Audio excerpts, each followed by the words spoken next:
Doctor ortho Ayurvedic oil and capsule. अब दर्द भी घुटने टेकेगा।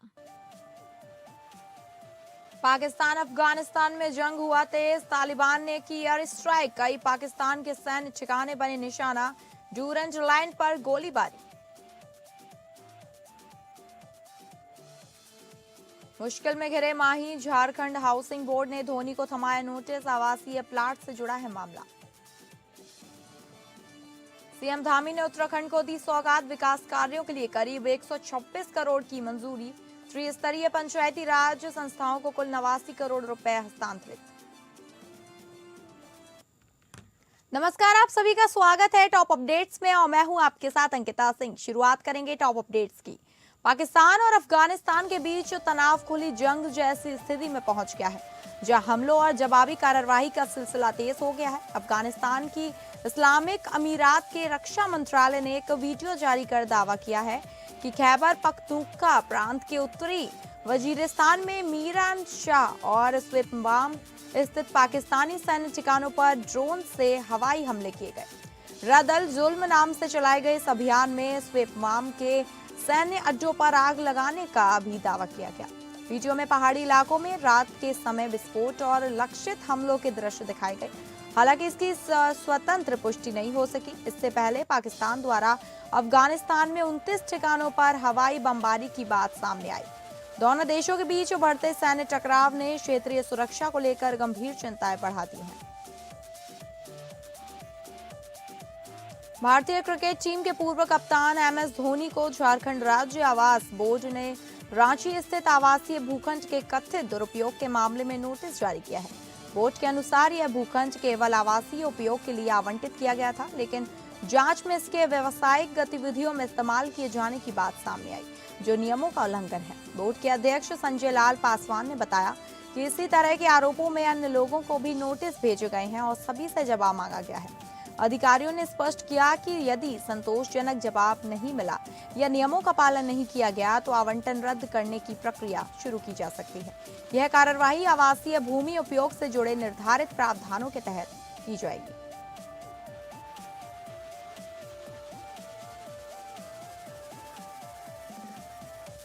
रांची नगर निगम चुनाव में मेयर पद पर भाजपा समर्थित रोशनी खलको ने शानदार जीत दर्ज करते हुए कांग्रेस प्रत्याशी और पूर्व मेयर रमा खलको को 14,363 वोटों से पराजित कर दिया। आधिकारिक घोषणा अंतिम चरण की मतगणना के बाद की जाएगी, लेकिन रुझानों में रोशनी खलको को 15,669 वोट मिले।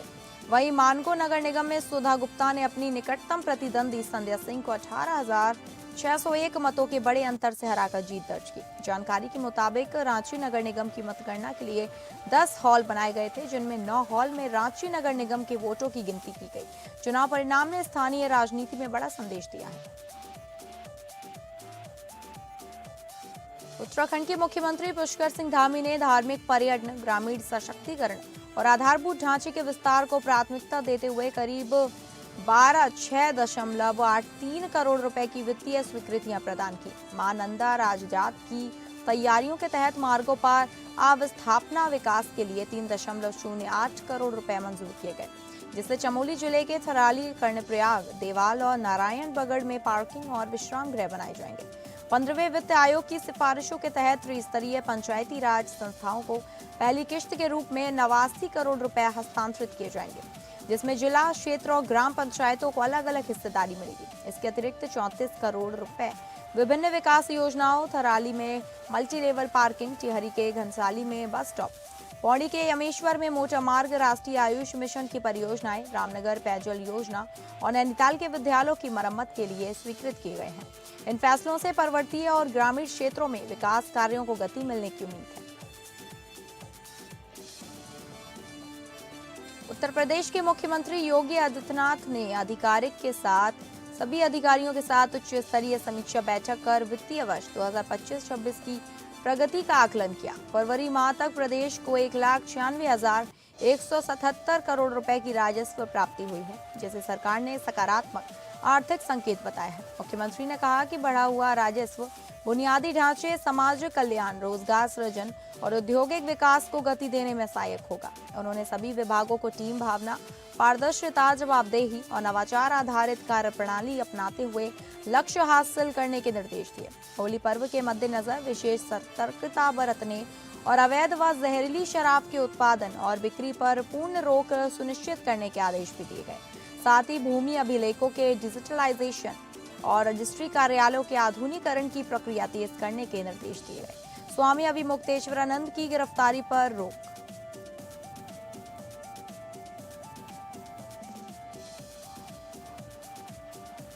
इलाहाबाद हाईकोर्ट ने नाबालिगों के कथित यौन शोषण मामले में दर्ज पॉस्को केस में नामजद स्वामी अभिमुक्तेश्वरानंद की गिरफ्तारी पर रोक लगाते हुए उनकी अग्रिम जमानत अर्जी पर आदेश सुरक्षित रख लिया है। शुक्रवार शाम करीब 1 घंटे से भी अधिक समय तक चली सुनवाई के बाद खचाखच भरी कोर्ट में न्यायमूर्ति जितेंद्र कुमार सिन्हा की एकल पीठ ने अपना आदेश सुनाया। यह फैसला स्वामी अभिमुक्तेश्वरानंद तथा उनके शिष्य स्वामी मुकुंदानंद के लिए बड़ी राहत माना जा रहा है। आशुतोष ब्रह्मचारी की अर्जी पर विशेष न्यायाधीश पॉस्को एक्ट के आदेश के क्रम में स्वामी अभिमुक्तेश्वरानंद व अन्य के खिलाफ बीते रविवार को झुंसी थाने में एफआईआर दर्ज की गई थी। झुंसी पुलिस मुकदमा दर्ज होने के बाद पूछताछ कर चुकी है। पीड़ितों का बयान और मेडिकल भी हो चुका है। माघ मेला तथा महाकुंभ में नाबालिगों के साथ कुकर्म का आरोप स्वामी और उनके सहयोगी स्वामी मुकुंदानंद के खिलाफ है। सुनवाई से पहले ही कोर्ट नंबर 72 खचाखच भर गई। बचाव पक्ष ने एक पीड़ित को नाबालिग बताया। पीड़ितों की तरफ से अग्रिम जमानत अर्जी का विरोध किया गया। अयोध्या में रमजान, ईद, होली, रामनवमी और नवरात्र के शांतिपूर्ण आयोजन को लेकर जिला प्रशासन ने केंद्रीय शांति समिति की बैठक आयोजित की। पुलिस लाइन के आरटीसी सभागार में हुई बैठक में सभी धर्मों के धर्मगुरु, जनप्रतिनिधि और गणमान्य नागरिक मौजूद रहे। जिलाधिकारी निखिल टीकाराम फुंडे और एसएसपी डॉक्टर गौरव ग्रोवर सहित कई अधिकारियों ने भाग लिया। प्रशासन ने अयोध्या की गंगा यमुनी तहजीब को कायम रखते हुए सभी पर्व भाईचारे और सौहार्द के साथ मनाने की अपील की। अधिकारियों ने भरोसा दिलाया कि पूर्व वर्षों की तरह इस बार भी सभी त्योहार शांति और सद्भाव का संदेश देंगे। बैठक में लोगों से फीडबैक लेकर शिकायतें और सुझाव सुने गए तथा शीघ्र समाधान का आश्वासन दिया गया। एसएसपी ने स्पष्ट किया कि कानून व्यवस्था से खिलवाड़ बर्दाश्त नहीं किया जाएगा और सोशल मीडिया पर कड़ी निगरानी रखी जा रही है। अफवाह फैलाने वालों के खिलाफ सख्त कार्रवाई होगी, जबकि सभी डीएसपी और थाना प्रभारियों को अपने क्षेत्रों में सतर्कता और समुचित तैयारी सुनिश्चित करने के निर्देश दिए गए हैं। बरेली जनपद की पुलिस को बड़ी मजबूती मिली है। अनुराग आर्य ने डायल 112 सेवा के लिए 16 नई आधुनिक स्कॉर्पियो गाड़ियों को हरी झंडी दिखाकर रवाना किया। इन नए वाहनों के बेड़े में शामिल होने से आपातकालीन पुलिस प्रतिक्रिया और तेजी होगी तथा अपराधियों पर प्रभावी अंकुश लगाने में मदद मिलेगी। एसएसपी अनुराग आर्य ने बताया कि नई गाड़ियां अत्याधुनिक सुविधाओं से लैस हैं, जिससे शहर और ग्रामीण क्षेत्रों में त्वरित कार्रवाई सुनिश्चित की जा सकेगी। उन्होंने कहा कि डायल 112 पुलिस हर समय जनता की सेवा के लिए तत्पर रहेगी और जनहित में पूरी जिम्मेदारी के साथ कार्य करेगी।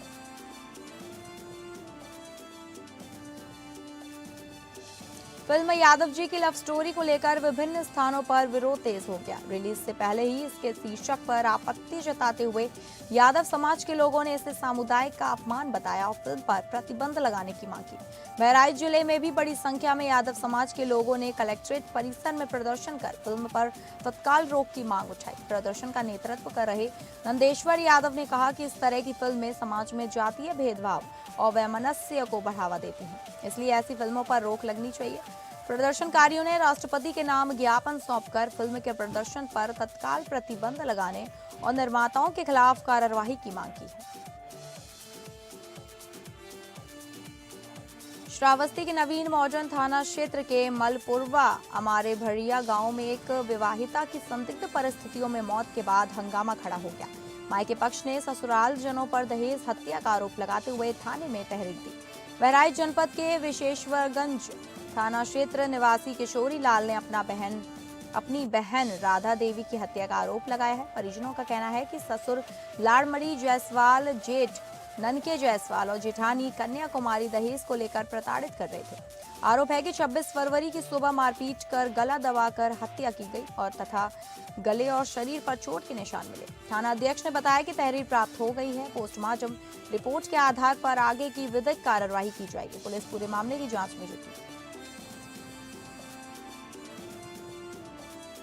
शेरकोट थाना क्षेत्र के मंधोरा मार्ग पर नया गांव रोड स्थित पटाखा फैक्ट्री के पास सड़क किनारे एक गुलदार का शव मिलने से इलाके में हड़कंप मच गया।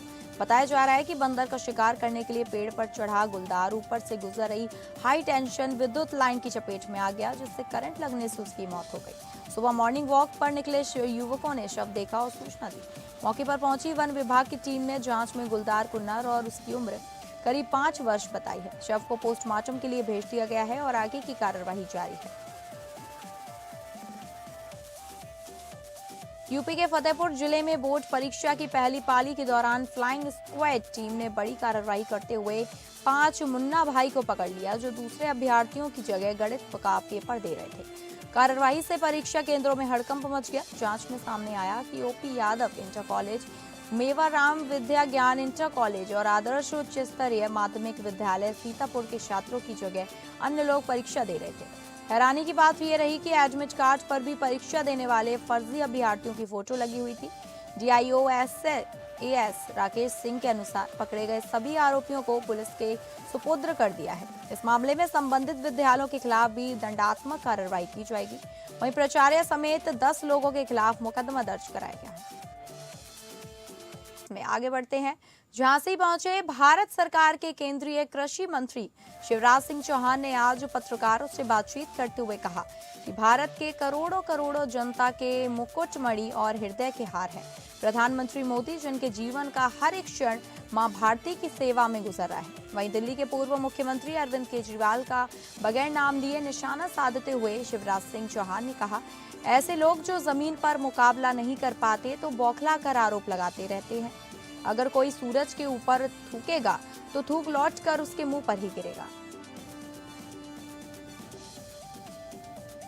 कन्नौज के छिबरामऊ कोतवाली क्षेत्र में प्रेमपुर नेशनल हाईवे पर दर्दनाक हादसा सामने आया, जहां सड़क किनारे घायल पड़ी नीलगाय से टकराकर बाइक सवार एक युवक की मौत हो गई, जबकि दूसरा गंभीर रूप से घायल हो गया। दोनों युवक मैनपुरी से छिबरामऊ के विशुनगढ़ लक्ष्मणपुर गांव में अपने मामा के यहां 13वीं संस्कार में शामिल होकर लौट रहे थे। टक्कर के बाद स्थानीय लोगों ने पुलिस की मदद से घायलों को सैन्य अस्पताल छिबरामऊ पहुंचाया, जहां इलाज के दौरान एक युवक को मृत घोषित कर दिया।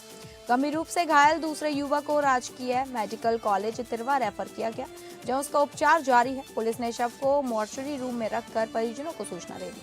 घटना के बाद परिवार में कोहराम मचा हुआ है।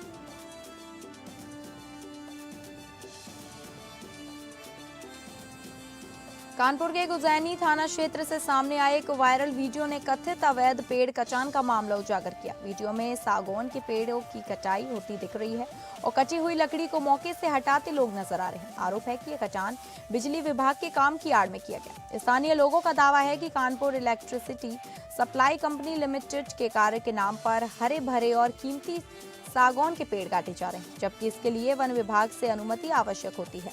वायरल वीडियो में पेड़ काटते दिख रहे लोगों को लेकर ये भी आरोप लगाए गए हैं कि केस को कर्मचारियों और ठेकेदारों के बीच मिलीभगत हो सकती है। स्थानीय निवासियों ने ही वीडियो बनाकर इसे सोशल मीडिया पर साझा किया, जिसके बाद प्रशासनिक अमले हड़कंप मच गया। बताया जा रहा है कि इससे पहले भी इस इलाके में पेड़ कटान को लेकर पुलिस कार्रवाई कर चुकी है। अब बड़ा सवाल ये है कि क्या वायरल वीडियो के आधार पर दोषियों के खिलाफ सख्त कार्रवाई होगी? क्या केस को अधिकारियों की भूमिका की जांच के दायरे में आएगी?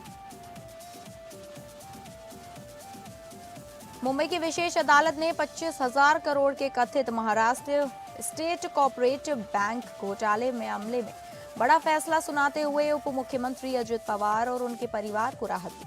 अदालत ने कहा कि जांच एजेंसियों द्वारा प्रस्तुत साक्ष्य मुकदमा चलाने के लिए पर्याप्त नहीं है, इसलिए मामले को आगे बढ़ाने से इनकार किया जाता है। यह मामला महाराष्ट्र स्टेट कोऑपरेटिव बैंक से जुड़ी कथित वित्तीय अनियमितताओं से संबंधित था, जिसमें हजारों करोड़ रुपए के लोन वितरण और वसूली प्रक्रिया में गड़बड़ी के आरोप लगाए गए थे। अदालत ने इस फैसले के बाद राज्य की राजनीति में हलचल तेज हो गई। विपक्ष ने निर्णय पर सवाल उठाए, जबकि सत्ता पक्ष ने इसे सत्य की जीत करार दिया।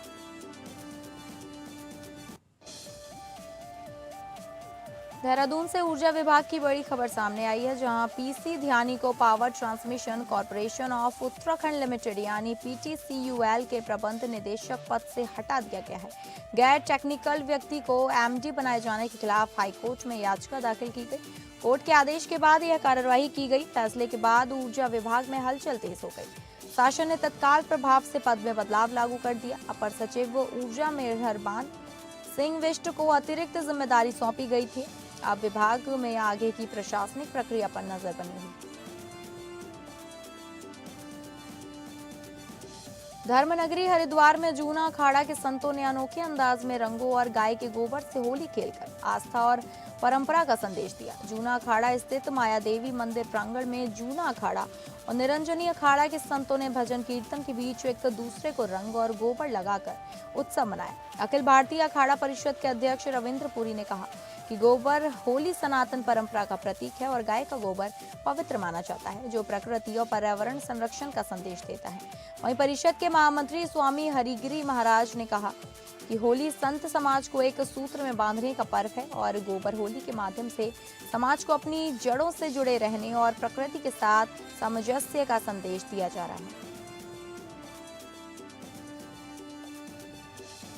बॉलीवुड की बहुप्रतीक्षित film the Kerala story 2 goes beyond को लेकर एक बड़ा विवाद खड़ा हो गया। फिल्म की रिलीज से पहले ही केरल हाईकोर्ट ने इसे प्रदर्शन पर 2 सप्ताह के लिए रोक लगा दी है, जिससे मेकर्स और वितरक के बीच कानूनी लड़ाई तेज हो गई। यह फिल्म द केरला स्टोरी का सीक्वल है जिसे पहले ही रिलीज की तारीख मिल चुकी थी, लेकिन कोर्ट के फैसले के चलते अब इसकी रिलीज चल सकती है। कोर्ट के रुख के कारण फिल्म की टीम ने अपील दायर की है और फैसला अभी सुरक्षित रखा गया है, जिससे फिल्म की रिलीज को लेकर बॉलीवुड फैंस में अनिश्चितता बनी हुई है। कुछ रिपोर्ट्स के अनुसार फिल्म ने शुरुआती दिनों में बॉक्स ऑफिस पर मामूली कलेक्शन भी किया है, पर कानूनी बवाल के कारण अब इसकी आगे की व्यावसायिक गतिविधियां प्रभावित होने की पूरी संभावना है।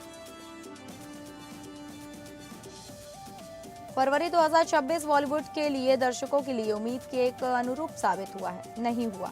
ट्रेड विश्लेषकों की रिपोर्ट के अनुसार इस महीने में दिखाने के लिए कई फिल्में रिलीज हुई, जैसे ओ रोमियो 2, तू या मैं, अस्सी और 2 दीवाने शहर में, लेकिन इन सब का बॉक्स ऑफिस पर प्रदर्शन अपेक्षाकृत कमजोर रहा।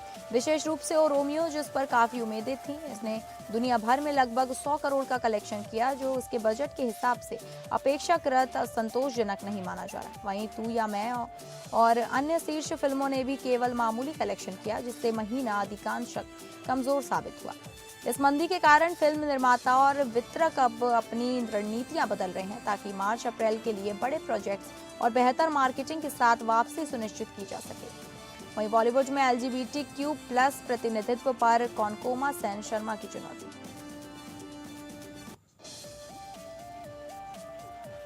बॉलीवुड की प्रसिद्ध अभिनेत्री कॉनकोना सेन शर्मा ने हाल ही में इंडस्ट्रीज में क्वियर प्रतिनिधित्व के तरीके पर खुलकर अपनी राय दी। उन्होंने कहा कि बॉलीवुड में अक्सर समलैंगिक या क्वियर किरदारों का इस्तेमाल मजाक या हास्य के लिए किया जाता है, जबकि इनकी पहचान को एक वास्तविक संवेदनशील अनुभव के रूप में दिखाया जाना चाहिए। यह टिप्पणी उनकी आने वाली नेटफ्लिक्स थ्रिलर फिल्म एक्यूज्ड के प्रचार के दौरान आई, जिसमें वह प्रमुख भूमिका निभा रही हैं और जो आजकल ताज़ा चर्चा में है। कॉनकोना का कहना है कि इंडस्ट्री को सिर्फ मुद्दों को दर्शाने से आगे बढ़कर प्राकृतिक रूप से क्वियर पात्रों को कहानी का हिस्सा बनाना चाहिए, ताकि वास्तविकता और सम्मान दोनों दिख सके। यह बयान बॉलीवुड में प्रतिनिधित्व और विविधता के मुद्दों पर एक महत्वपूर्ण बहस को जन्म दे रहा है और अगले कुछ महीनों में इस पर और चर्चा होने की संभावना है।